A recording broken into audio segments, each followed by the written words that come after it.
வணக்கம். தமிழ் நியூஸ் விஷனுக்கு வரவேற்கிறோம். சமீபத்திய செய்திகளுக்கு எங்கள் சேனலை சப்ஸ்கிரைப் செய்ய மறக்காதீர்கள். வணக்கம். போர்னா பொதுவா எதிரி நாடுகளுக்குள்ள தான் நடக்கும் இல்லையா? ஆனா ரொம்ப க்ளோஸ் ஃப்ரெண்ட்ஸா ஒரே கூட்டணியில இருந்த ரெண்டு நாடுகள் திடீர்னு ஒண்ணுக்கொன்னு எதிரியா மாறினா எப்படி இருக்கும்? 2025ல அப்படி ஒரு நம்பவே முடியாத மோதல் தான் நடந்துட்டு இருக்கு. சவுதி அரேபியா, ஐக்கிய அரபு அமீரகம், அதாவது UAE, இவங்க ரெண்டு பேரும் பல வருஷமா பிரிக்க முடியாத கூட்டாளிகள். ஆனா இன்னைக்கு ஒரு போரோட விளிம்பில நிக்கிறாங்க. உங்களால நம்ப முடியுதா? இதுல கொடுமை என்னன்னா, சவுதி அரேபியா தன்னோட நட்பு நாடு மேலேயே ஒரு விமான தாக்குதலையும் நடத்தி முடிச்சிடுச்சு. எல்லா பிரச்சனைக்கும் ஒரு ஆரம்பம் இருக்கும் இல்லையா? இந்த பெரிய மோதலுக்கான தீப்பொறி எப்போ பத்துச்சுன்னா டிசம்பர் 30 காலையில தான். அன்னைக்கு சவுதி போர் விமானங்கள் ஏமன்ல இருக்கிற முக்கல்லா துறைமுகம் மேல குண்டுமழை பொழிஞ்சது. ஆனா இந்த தாக்குதல்ல ஒரு பெரிய ட்விஸ்ட் இருக்கு. அவங்க டார்கெட் பண்ணது ஹூதி கிளர்ச்சியாளர்களை இல்ல. அப்படி நடந்திருந்தா அது ஒரு சாதாரண நியூஸ்.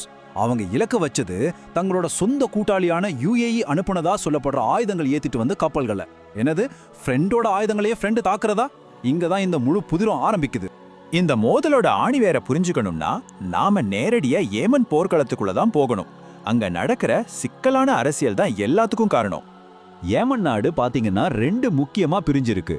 வட ஏமன் ஈரான் சப்போர்ட் பண்ற ஹூத்தி கிளர்ச்சியாளர்கள் கண்ட்ரோல்ல இருக்கு. தெற்கு ஏமன்ல உலக அளவுல அங்கீகரிக்கப்பட்ட அரசாங்கம் இருந்தாலும் அதுக்குள்ளேயே பல கோஷ்டிகள், பல பிரிவுகள் இருக்கு. உண்மையான சண்டையே இந்த தெற்கு யமன்ல தான் நடக்குது. இது ஒரு மாதிரி ப்ராக்சி வார், அதாவது நிழல் யுத்தம். ஒரு பக்கம் சவுதி அரேபியா ஜனாதிபதி தலைமை கவுன்சிலை ஆதரிக்குது. இன்னொரு பக்கம் UAE தெற்கு யமன் தனி நாடாகணும்னு போராடுற தெற்கு இடைக்கால கவுன்சில், அதாவது STCக்கு சப்போர்ட் பண்ணுது. ஒரே டீம்ல ரெண்டு கேப்டன் இருந்தா எப்படி இருக்கும்? அந்த மாதிரி தான் இங்க நிலைமை. ஆனா ஒரு ஆச்சரியமான விஷயம் என்னன்னா, இது எப்பவுமே இப்படி இருந்ததில்ல.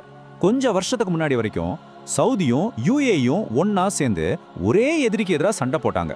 ஆனா 2019க்கு அப்புறம் கொஞ்சம் கொஞ்சமா அவங்க பாதை மாற ஆரம்பிச்சது. அந்த பிரிவு தான் இன்னைக்கு இவ்வளோ பெரிய பிரச்சனைகளை கொண்டு வந்து விட்டுருக்கு. சரி, இங்க தான் முக்கியமான கேள்வியே வருது. ஏன் இந்த ரெண்டு க்ளோஸ் ஃப்ரெண்ட்ஸ் ஏமன்ல எதிரும் பொதுருமா நிக்கிறாங்க? அவங்களோட உண்மையான நோக்கம் தான் என்ன? சவுதி அரேபியாவோட குறிக்கோள் ரொம்ப சிம்பிள். அவங்களுக்கு தங்களோட கட்டுப்பாட்டில் இருக்கிற ஒரே நாடா இருக்கிற யெமன் வேணும். ஏன்னா யெமனோட அவங்களுக்கு 1300 கிலோமீட்டர் நீள பார்டர் இருக்கு. அங்க ஏதாவது பிரச்சனைனா அது நேரடியா சவுதியோட பாதுகாப்பை பாதிக்கும். இதுக்கு நேர்மாறா UAEயோட கணக்கு வேற. அவங்களுக்கு தெற்கு ஏமன் ஒரு தனி நாடா உருவாகணும். அதுவும் தங்களோட ஆளான STC கண்ட்ரோல்ல இருக்கணும். அப்படி நடந்தா ஏடன் வளைகுடா வழியா நடக்கிற கடல் வர்த்தகத்தை தங்களோட கைக்குள்ள வச்சுக்கலாம்னு நினைக்கிறாங்க. இந்த விஷயம் வெறும் பனிப்போர் மட்டும் இல்லைன்னு சவுதி ரொம்ப தெளிவா சொல்லிட்டாங்க. UAEயோட செயல்பாடு ரொம்ப ஆபத்தானது. அது எங்களோட தேசிய பாதுகாப்புக்கு எதிரானது. எங்களோட தேசிய பாதுகாப்புக்கு வர்ற எந்த ஒரு அச்சுறுத்தலும் ஒரு ரெட் லைன் அப்படின்னு வெளிப்படையாவே வார்னிங் கொடுத்தாங்க. பாருங்க உறவு எந்த அளவுக்கு மோசமாகி இருக்குன்னு. சவுதியோட இந்த காட்டமான பதிலுக்கு UAE என்ன சொன்னாங்க? வழக்கம் போல எல்லா குற்றச்சாட்டையும் மறுத்தாங்க. ஏமனுக்காக நாங்க எவ்வளோ தியாகம் செஞ்சிருக்கோம்னு ஒரு ஸ்டேட்மெண்ட் விட்டுட்டு தங்களோட படைகளை வாபஸ் வாங்கிக்கிறதா சொன்னாங்க. ஆனா இதெல்லாம் ஒரு கண் துடைப்பு தான் நிபுணர்கள் சொல்றாங்க. மறைமுகமா இந்த ப்ராக்சி வார் தொடரும்னு தான் எல்லாரும் எதிர்பார்க்கறாங்க. சரி, இந்த வார்த்தை போரெல்லாம் ஒரு பக்கம் இருக்கட்டும். ஒருவேளை நிலைமை கைமீறி நிஜமான போருக்கு போனா யாருக்கு வெற்றி வாய்ப்பு அதிகம்? வாங்க ரெண்டு நாடுகளோட மிலிட்டரி பவரையும் ஒரு சின்ன கம்பேரிசன் பண்ணி பார்க்கலாம். பண பலத்துல சவுதி ஒரு பெரிய அண்ணா மாதிரி.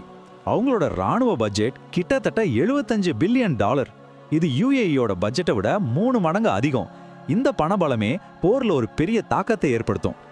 நம்பர்ஸை பார்த்தா கதை இன்னும் இன்ட்ரெஸ்டிங்கா மாறுது. ஆட்கள் பலமும் 4 டேங்கிங்களும் சவுதி கிட்ட தான் அதிகம். ஆனா இங்க ஒரு சர்ப்ரைஸ். கவச வாகனங்கள்லையும் கடற்படையிலையும் UAE தான் முன்னணியில இருக்கு. சோ இது ஒரு ஒன் சைடு மேட்ச் கிடையாது. ரெண்டு பேருமே சலைச்சவங்க இல்ல. இந்த சண்டை வெறும் அரபு நாடுகளுக்குள்ள மட்டும் இல்ல. இதோட அதிர்வலைகள் தெற்காசியா வரைக்கும் கேக்குது. குறிப்பா பாகிஸ்தான் ஒரு பெரிய தர்ம சங்கடத்துல ஒரு இருதலை கொள்ளி எறும்பு மாதிரி மாட்டிருக்கு. பாகிஸ்தானோட நிலைமை ஏன் சிக்கல்னா, ஒரு பக்கம் சவுதி அரேபியாவோட அவங்களுக்கு ஒரு பாதுகாப்பு ஒப்பந்தம் இருக்கு. அதன்படி சவுதி மேல தாக்குதல் நடந்தா அது பாகிஸ்தான் மேல நடந்த தாக்குதலா கருதப்படும். ஆனா இன்னொரு பக்கம் பாகிஸ்தானோட பொருளாதாரத்தையே தாங்கி பிடிக்கிற அளவுக்கு நிதி உதவி வர்றது UAE கிட்ட இருந்து. இப்போ போர் வந்தா பாகிஸ்தான் யாரை ஆதரிக்கும், யாரை எதிர்க்கும்? இது உண்மையிலே ஒரு $1 மில்லியன் கேள்வி. ஆக நண்பர்களா இருந்து இப்ப எதிரிகளா மாறி நிக்கிற இந்த ஆட்டம் இப்போதைக்கு முடிகிற மாதிரி தெரியல. வர 2026ஆம் வருஷம் மத்திய கிழக்கு அரசியல்ல பல புதிய மாற்றங்களை கொண்டு வரலாம். ஒரு காலத்துல எண்ணெய் வளத்துக்கு பேர் போன இந்த பகுதி இப்போ கூட்டாளிகளுக்குள்ள நடக்கிற இந்த ஆபத்தான மோதலால பதட்டமாவே இருக்கு. இதோட முடிவு என்னவா இருக்கும்? நாம பொறுத்திருந்து தான் பார்க்கணும்.